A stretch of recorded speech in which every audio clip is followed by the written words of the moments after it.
do you experience something like challenges in your life?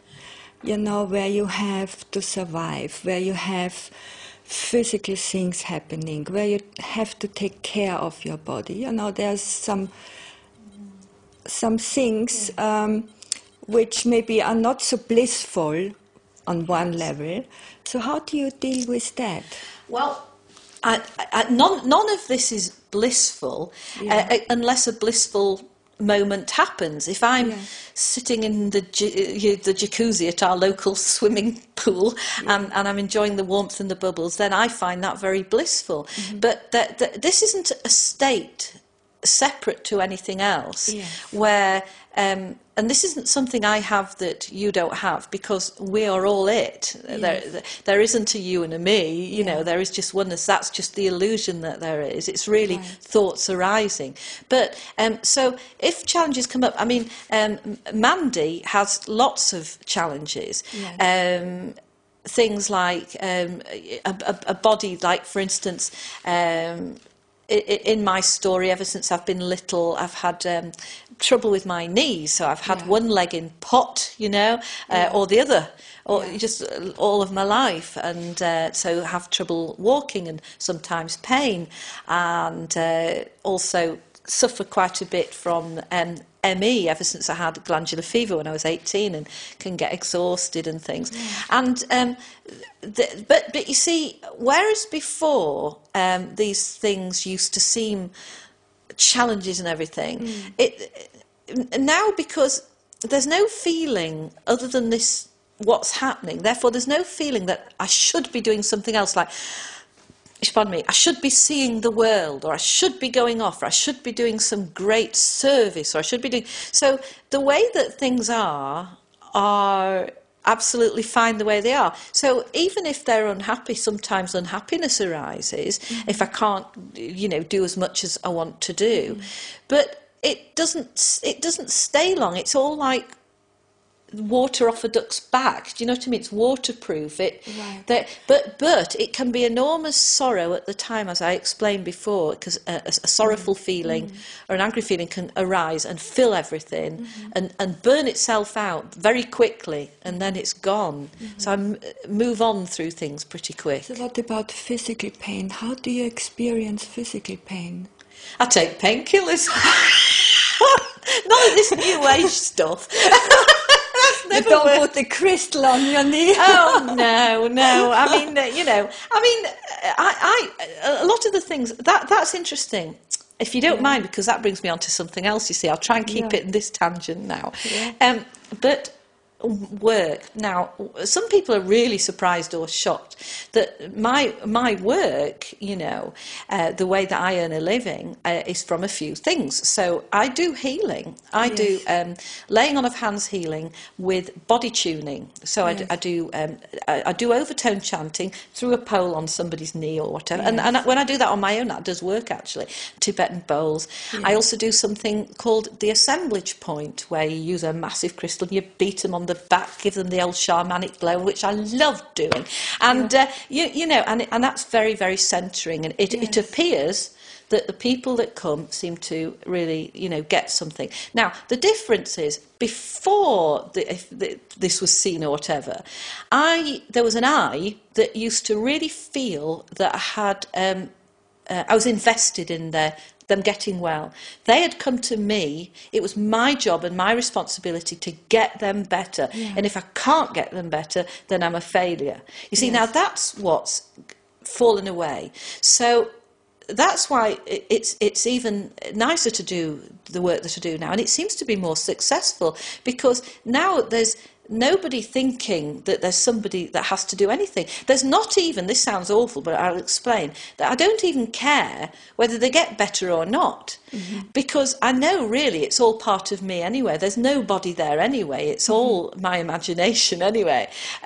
But and it's not even my imagination, it's just the way it is. Somebody arises, they ask me to relocate their assemblage point, which is sort of supposedly epicenter of energy.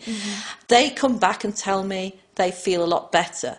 But I wasn't involved in it. Or they might say they haven't felt any better. Mostly, fortunately, they say they do. But the investment has gone. So when it comes to work, because people write to me and say, oh, but, I've been a life coach, or I've done this, or I've done that, and really I should give that up now, shouldn't I? Now that, I've heard about non-duality, and I sort of say, no, because nothing changes, I mean, if I'm in pain, I take painkillers, or I might use some of my body tuning on it, whichever works best. And whatever you do, it's just as relevant. It's why not carry on? But you may find if it's truly dropped away for you, there's no actual feeling of investment or responsibility with it. But so life goes on the same. Yes. So, and what is motivating you in life? Well, I think I'm glad you asked that, because I don't think that's there anymore, you see. That motivating is something that pushes you on to do something else. And I don't have that, really. There isn't that. Like a mission to help other people wake up? No, not at all. Because or what is motivating you getting up in the morning?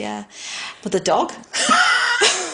I've got to get. It probably is it, really. Because I heard from Eckhart Tolle, for example, or I'm a big fan of Adyashanti. Yes. And they both said, really, if the outside wouldn't come in and pull them out, they wouldn't do anything. They just would sit there in a peaceful state, or blissed out, or whatever. So somehow something must motivate you to come out, because you need to earn your living. And I don't even really think about it. I This is suppose not that's how that works. No, well, I think they've put it probably much better than I could put it. That's a good way to put it, really. That some things just happen, arise. That you see, there's no feeling of doing anything or making anything happen. So I get up, when I wake up. No, that's not quite true, because I put the alarm on snooze, and I have another 20 minutes. But then I get up. But I get up because that's what happens. Yes. And the dog wants to go out, and I enjoy walking the dog, so I go out, and the day starts to unravel. But if I could just sit there looking into space, I'd totally do that. That'd be lovely. But it doesn't always mean that things are blissful. You see, I think we have to just be careful with that, because this is what causes people that are listening to this or watching it to think that there is you and them. I'm miserable with all my thoughts, but you're in bliss all the time. The truth is that it's just not like that, because things are only blissful if it's blissful. Like, I think this is blissfully good fun talking to you, so this is really nice.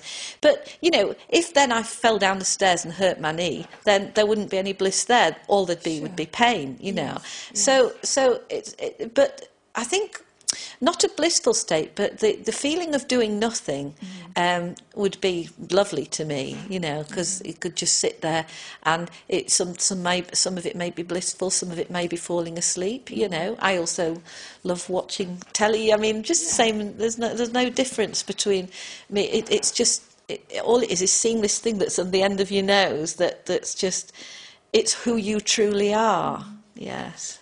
So what would you say to us little seekers? Making yourself separate again, if possible. Oh, dear. Yes, what were you saying? Sorry, Renata. What would I say to you, little seekers? Sorry to pat at you then. We are all little seekers till we Well, dissolve into the